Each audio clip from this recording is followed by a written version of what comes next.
সুপ্রিয় শিক্ষার্থী বন্ধুরা, ম্যাথ গ্রাউন্ডে সবাইকে স্বাগতম।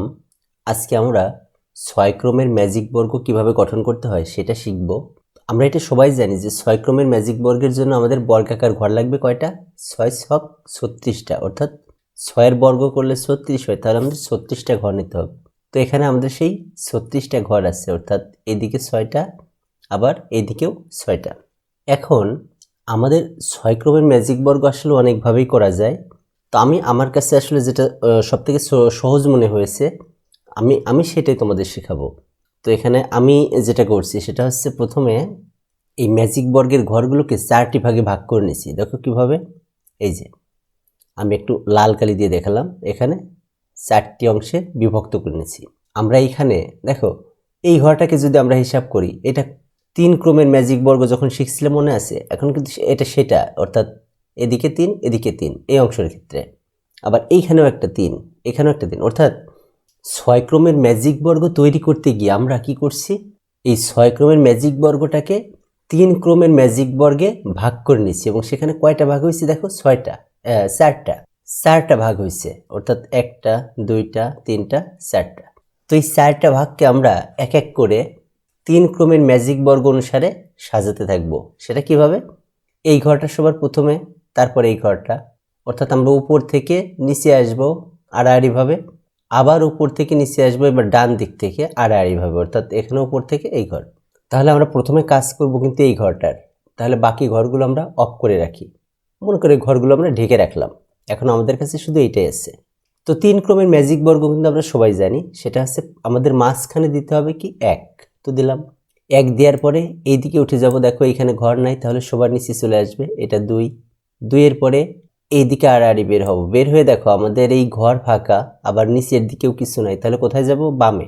তাহলে এখানে দেব 3 এর পরে দেখো সামনের ঘরটা ব্লক থাকলে আমরা কি করব, নিচে চলে আসব, তাহলে এখানে হবে 4 এর পরে এই ঘরে হবে 5 এর পরে আড়াআড়ি এই ঘরে হবে 6 এর পরে যখন বের হলাম, দেখো এখানে কিছু নাই, কিছু না থাকলে আমরা কি করব, আগে দেখব ডান পাশের নিচেই কিছু আছে কিনা, ডান পাশের নিচেও কিছু নাই, তাহলে বামের দিকে যাব, বামেও কিছু নাই।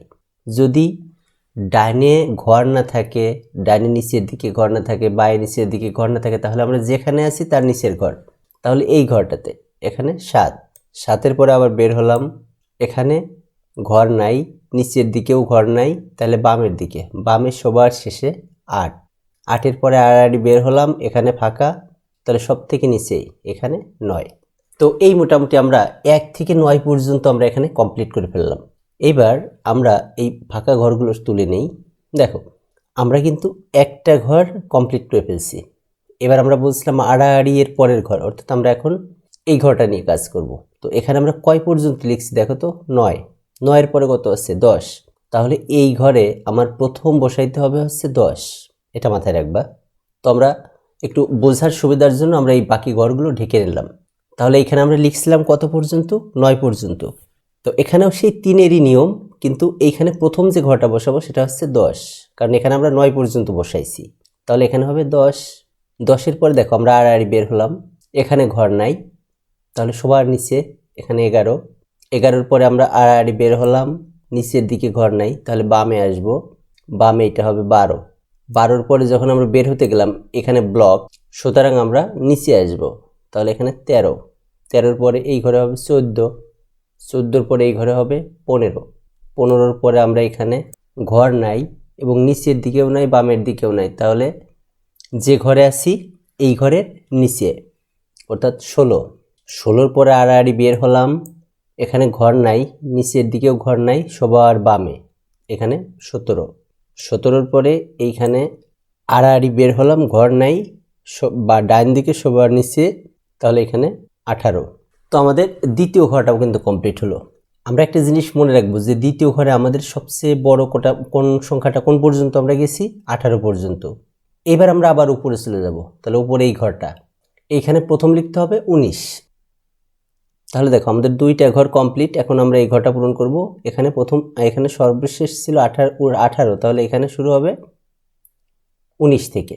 তো 19-এর পরে আমরা আড়াআড়ি বের হলাম, এখানে ঘর নাই, ডান দিকে সবার নিচে 20, আবার আড়াআড়ি বের হলাম, এবার ডান দিকে ঘর নাই, বাম দিকে হবে 21। 21-এর পরে আড়াআড়ি বের হতে গিয়ে দেখলাম এখানে ব্লক, সুতরাং আমরা নিচে চলে আসবো। তাহলে এখানে 22, 22-এর পরে এই ঘরে 23, 23-এর পরে 24, 24-এর পরে আড়াআড়ি বের হতে গেলাম, আমাদের ডান দিকেও ঘর নাই বাম দিকেও ঘর নাই, সুতরাং আমরা যে ঘরে আছি তার নিচে। তাহলে এখানে 25, 25-এর পরে আড়াআড়ি বের হলাম, আমাদের ডান দিকে নিচে ঘর নাই, তাহলে বাম দিকে এখানে হবে 26, 26-এর পরে আড়াআড়ি বের হলাম, এখানে ঘর নাই, ডান দিকে সবার নিচে, এটা হবে 27।